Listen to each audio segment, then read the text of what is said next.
Many graves were opened and many saints were died were resurrected. That's before Jesus was resurrected.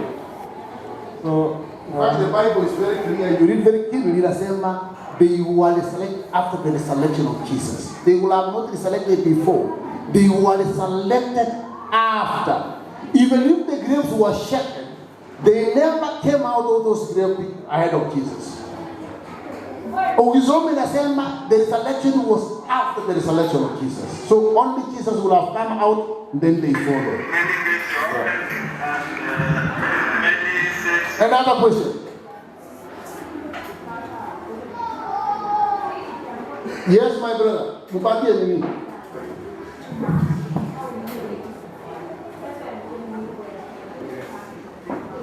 Happy Sabbath, happy day. I believe the lesson was to be discussed, but nimeona mwalimu amefunza, meaning that we don't discuss the lesson.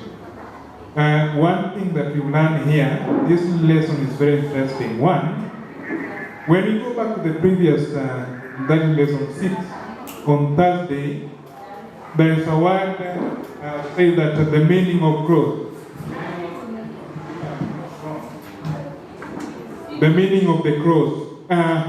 The cross has the meaning, and Jesus came to die for us to live again. And when we see the lesson of the 7, lesson 7 is telling us that the Christ victory over death. And even, in fact, my brothers asked a question that I was also thinking, but you corrected it, because he is the first and the last, Alpha and Omega.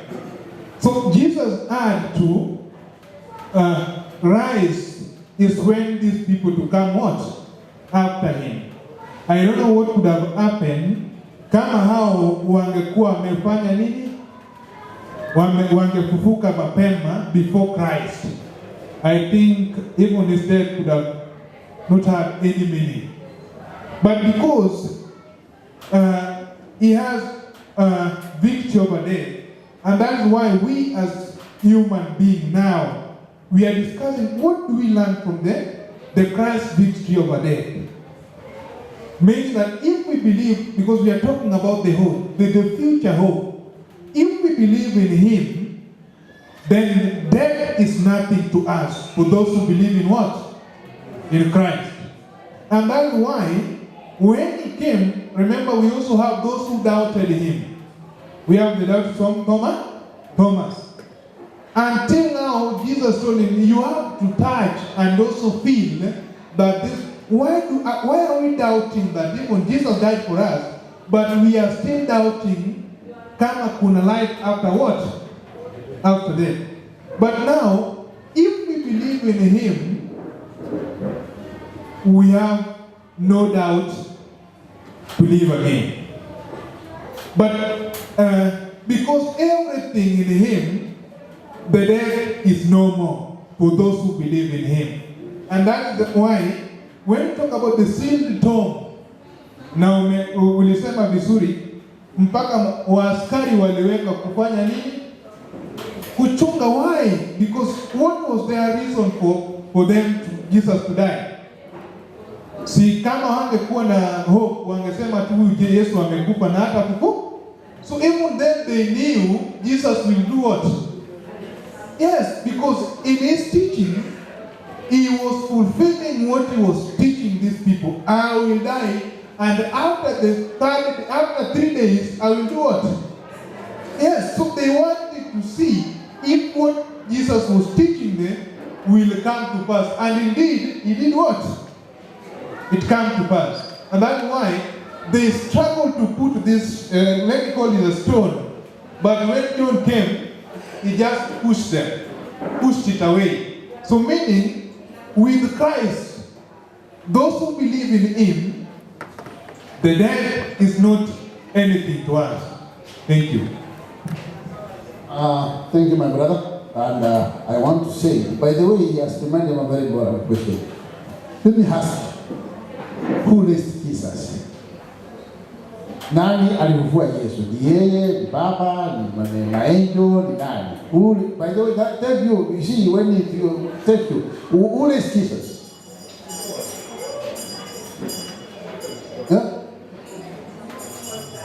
Nataka usome John hiyo 10:17-18. Alisema he laid his life down voluntarily and he will take it up again. Jesus is the one. And actually there are some portion he talks here about God lays in him. Jesus is God. He's talking about himself. So don't be confused. The angel never played any role. He pushed the stone. He never raised Jesus. Because actually, in John 11:25, Jesus says, I'm what? Teleselection. So he's the only one who can.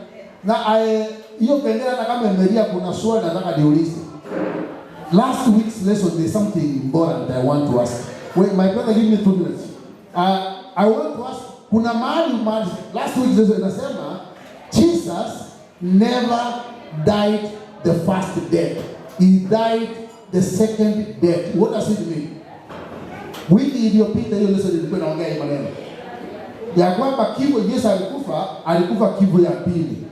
Inamaanisha nini? Anybody please. Kifo ya Yesu ilikuwa ya pili. What does it mean? Hata kama nikugesi wewe ongea tu. What does it mean? Second death. He never died the first death. He died the second death. What does it mean?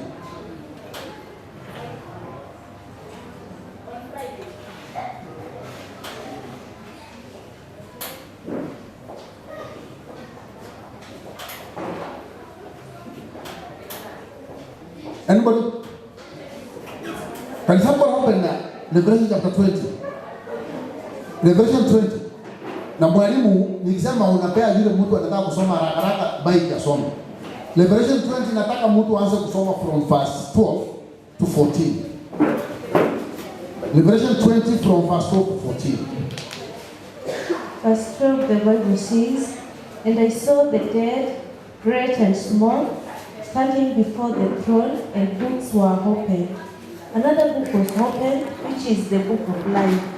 The dead were judged according to what they had done as recorded in the books.